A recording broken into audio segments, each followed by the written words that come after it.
Pusilla, mandulinate Napoli, suonate le sirene.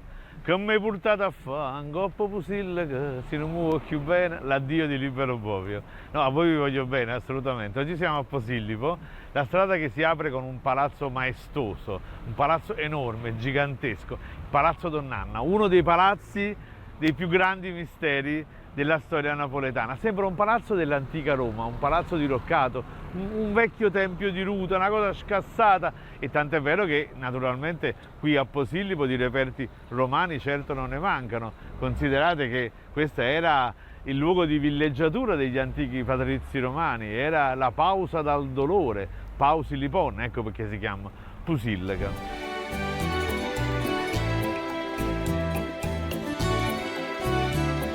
E invece no, questo non è una villa romana, pur se sembra, ma in realtà è un palazzo moderno, del 600, insomma del 1600, è un palazzo dell'epoca visceriale, quando a Napoli c'erano i viceré, il re Filippo II, Carlo V, rimaneva in Spagna, a Napoli c'era il più famoso viceré, era Don Pedro de Toledo, Don Ignazio Zúñiga, ma ce n'era uno che si chiamava Ramiro Núñez de Guzmán, duca di Medina, da cui via Medina, il quale sposò una ricca napoletana, mettette 4 Vindano Piatta, insomma, sposò donna Anna Carafa, la quale diceva a Ramiro, io voglio la villa al mare, voglio la casa al mare. Vabbè, scherzo naturalmente, Ramiro l'accontenta e chiamano per costruire la casa al mare di Guzmán, chiamano l'archistar il Renzo Piano del 600, che si chiamava appunto Cosimo Fanzago. E Cosimo Fanzago progetta questo edificio meraviglioso col doppio ingresso da mare,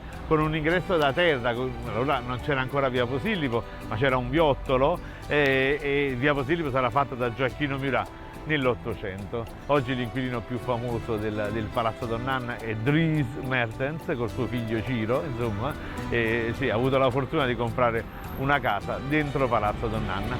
Cosimo Fanzago però non riuscì a completare il suo lavoro, sapete perché?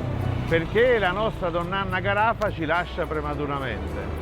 Sì, a soli 34 anni per un'infezione dovuta a un parto, la nostra Anna Carafa muore, il palazzo rimane incompiuto. Ecco perché sembra un palazzo incompiuto. No, è un palazzo incompiuto. E proprio perché un palazzo incompiuto sembra una rovina romana, è sede di tante leggende napoletane. La più bella, per esempio, è che Donn'Anna avesse tanti amanti. Sceglieva per i pescatori di Posillipo, quelli che erano più prestanti, insomma ci faceva l'amore tutta la notte fino a spomparli, e poi la mattina dopo li gettava dalle terrazze. Insomma, i toy boy si chiamerebbero oggi, insomma l'uomo usa e getta. Oppure si racconta che l'amante, diciamo, della nostra Anna Carafa era Gaetano di Casapesenna, veniva da Casa Pesenna, solo che lui si innamorò della nipote di Anna Carafa, che era Mercedes de las Torres.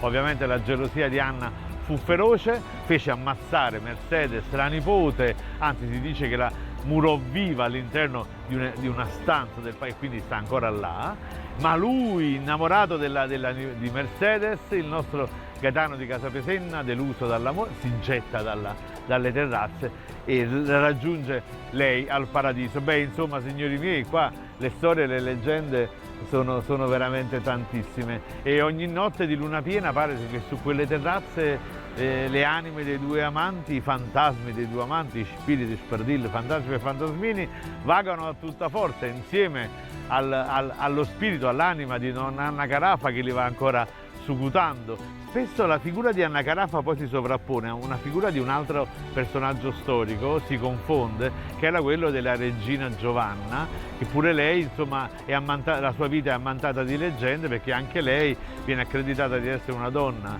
che usava, insomma, questi amanti e poi li gettava via. Insomma, signori miei, su quelle terrazze, fra un numero di pescatori di Posillipo spompati dalle notte d'amore con la regina, di amanti colti in fragrante, di amanti suicidati per la delusione, di spasimanti traditi e di morosi delusi, insomma, signori miei, cadute sere e nelle notti di luna piena, quelle terrazze si animano, venite a vederle dal mare.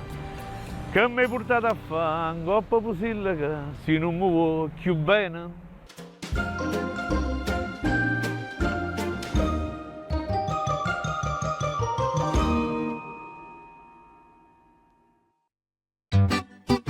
A Napoli Ogni giorno c'è sta cosa fa. E allora ho pensato di fare un libro, Napoli 365, che ogni mattina ti suggerisce dove andare, cosa celebrare e che cosa fare. Insomma, un libro da tenere in gabinetto e studiare, perché si sa, nessuno nasce imparato, a cattata villa.